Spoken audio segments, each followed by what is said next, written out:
আসসালামু আলাইকুম। আজকের আন্তর্জাতিক সংবাদে আপনাদের সবাইকে স্বাগতম। প্রথমে থাকবে যুদ্ধের সংবাদের শিরোনামগুলো।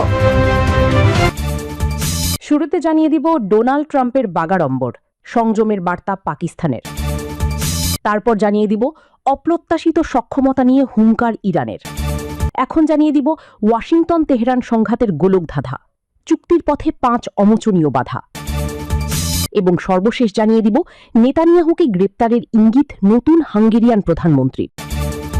দর্শক, এতক্ষণ শুনছিলেন ইরান, ইসরায়েল ও যুক্তরাষ্ট্র যুদ্ধের সংবাদের শিরোনামগুলো। এখন শুনবেন বিস্তারিত। জানার আগে আপনি যদি প্রতিনিয়ত যুদ্ধের আপডেট খবর পেতে চান তাহলে চ্যানেলটিকে অবশ্যই সাবস্ক্রাইব করে রাখুন। আর আপনি এই ভিডিওটি কোথা থেকে দেখছেন এবং শুনছেন তা কমেন্ট করুন। ভিডিওটি যদি ভালো লাগে তাহলে একটি লাইক দিন। এখন বিস্তারিত।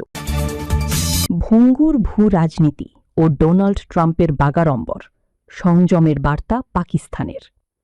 আন্তর্জাতিক রাজনীতির বর্তমান সন্ধিক্ষণে বৈশ্বিক স্থিতিশীলতা রক্ষার দায়বদ্ধতাকে সামনে রেখে সাবেক মার্কিন প্রেসিডেন্ট ডোনাল্ড ট্রাম্পের সাম্প্রতিক উত্তেজনাকর বক্তব্য নিয়ে আনুষ্ঠানিক ও কঠোর সতর্কতা প্রকাশ করেছে পাকিস্তান। সাধারণত দক্ষিণ এশিয়ার ভূ রাজনীতিতে পর্দার আড়াল থেকে প্রভাব বিস্তারের নীতি অবলম্বন করলেও এবার পাকিস্তান সরাসরি কূটনৈতিক ভাষায় হোয়াইট হাউসের সাবেক বাসিন্দাকে সংযত হওয়ার আহ্বান জানিয়ে এক নজিরবিহীন বার্তা দিয়েছে। ইসলামাবাদের সংশ্লিষ্ট কূটনৈতিক সূত্র থেকে জানা গেছে, ডোনাল্ড ট্রাম্পের সাম্প্রতিক কিছু বক্তব্য যা আঞ্চলিক সংবেদনশীলতাকে উপেক্ষা করে প্রদান করা হয়েছে তা পাকিস্তানের পররাষ্ট্রনীতিতে অস্বস্তির সৃষ্টি করেছে। দেশটির নীতি নির্ধারকদের মতে বর্তমান বিশ্বের ভঙ্গুর নিরাপত্তা ব্যবস্থায় একজন প্রভাবশালী রাজনৈতিক ব্যক্তিত্বের অসংলগ্ন বা প্ররোচনামূলক বক্তব্য কেবল দুই দেশের দ্বিপাক্ষিক সম্পর্কেই ফাটল ধরায় না, বরং দক্ষিণ এশিয়ার দীর্ঘস্থায়ী শান্তি প্রক্রিয়াকেও হুমকির মুখে ফেলে। সাধারণত কোনো দেশের রাজনৈতিক নেতার ব্যক্তিগত মন্তব্যের প্রতিক্রিয়ায় অন্য রাষ্ট্র সরাসরি এভাবে সতর্কবার্তা দেয় না। তবে পাকিস্তানের এই পদক্ষেপকে বিশ্লেষকরা দেখছেন কৌশলগত পরিপক্কতা হিসেবে। গতানুগতিক প্রতিক্রিয়ার বাইরে গিয়ে পাকিস্তান এবার এটি স্পষ্ট করেছে যে ওয়াশিংটনের কোনো নেতার ব্যক্তিগত জনপ্রিয়তার লড়াই বা নির্বাচনী কৌশল যেন দক্ষিণ এশিয়ার আঞ্চলিক নিরাপত্তা কাঠামোর জন্য মূল্য না হয়ে দাঁড়ায়।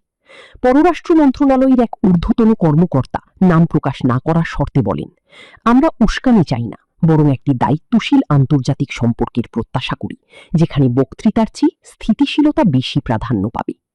বিশ্লেষকদের মতে ডোনাল্ড ট্রাম্পের আক্রমণাত্মক বাগাড়ম্বর বা রেটরিক অনেক ক্ষেত্রেই বৈশ্বিক চেইন রিঅ্যাকশনের জন্ম দেয়।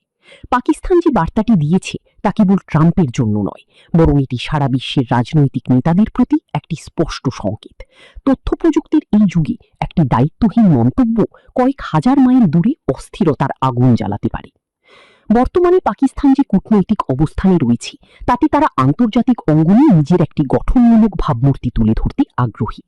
ওয়াশিংটনের সাথে পাকিস্তানের সম্পর্ক ঐতিহাসিকভাবেই উত্থান পতনের মধ্য দিয়ে গেছে।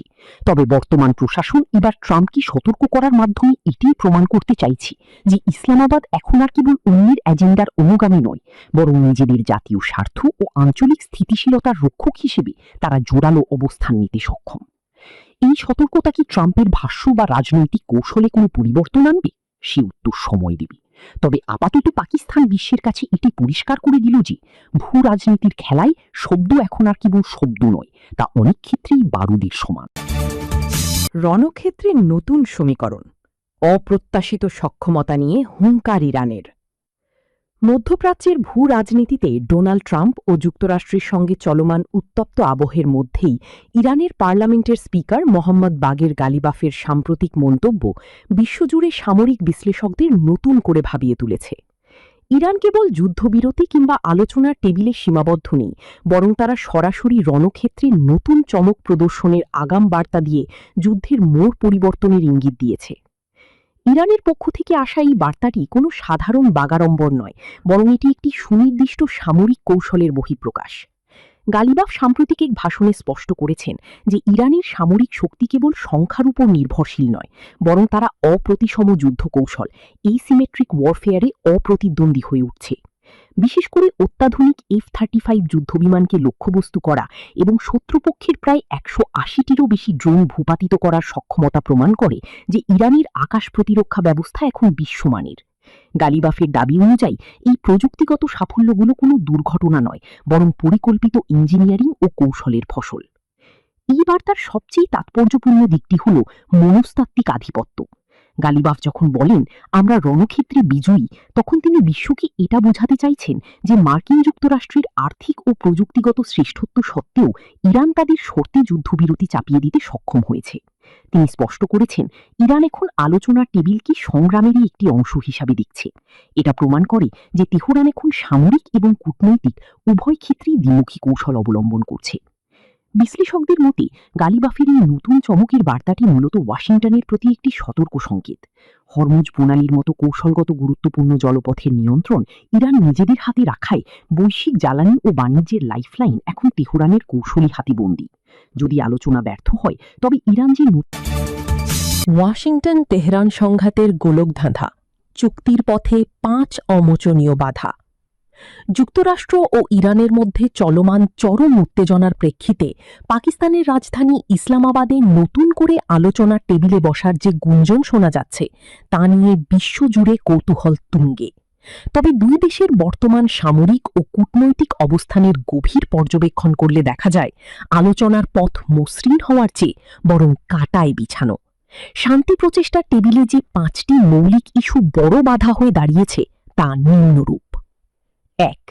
হরমুজ প্রণালী ও সামুদ্রিক ব্লকেড। ইরানের কৌশলগত বাণিজ্যের লাইফলাইন হল হরমুজ প্রণালী। মার্কিন যুক্তরাষ্ট্রের আরোপিত ব্লকেড এবং পাল্টা পদক্ষেপে ইরান এই জলপথ বন্ধ করে দেওয়ার যে হুমকি ও কৌশল ব্যবহার করছে তা আলোচনার মূল সংকট। যুক্তরাষ্ট্র চায় উন্মুক্ত সমুদ্রপথ, আর ইরান চায় ব্লকেড প্রত্যাহার। এই গিভ অ্যান্ড টেক নীতির কোনো স্পষ্ট সমাধান না মেলায় আলোচনা বারবার থমকে যাচ্ছে। 2. পারমাণবিক কর্মসূচি ও পরিদর্শনের স্বচ্ছতা। ইরানের ইউরেনিয়াম সমৃদ্ধকরণ এবং পারমাণবিক কর্মসূচির ভবিষ্যৎ নিয়ে ওয়াশিংটনের অনমনীয় অবস্থান অন্যতম প্রধান বাধা।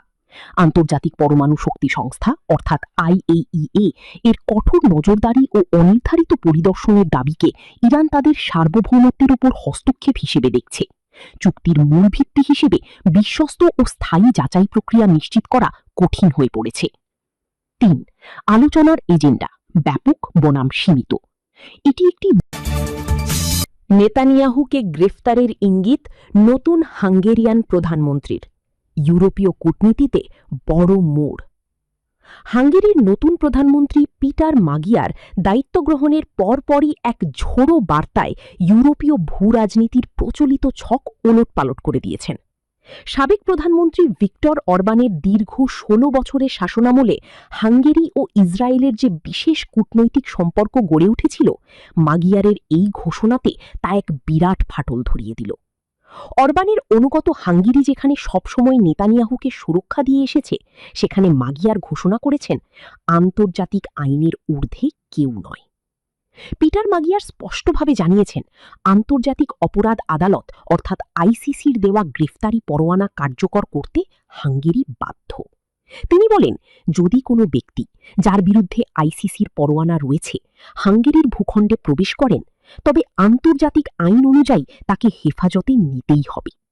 এটি কোনো সাধারণ রাজনৈতিক মন্তব্য নয়, বরং ইউরোপীয় ইউনিয়নে হাঙ্গেরির অবস্থানের আমূল পরিবর্তনের স্পষ্ট ইঙ্গিত।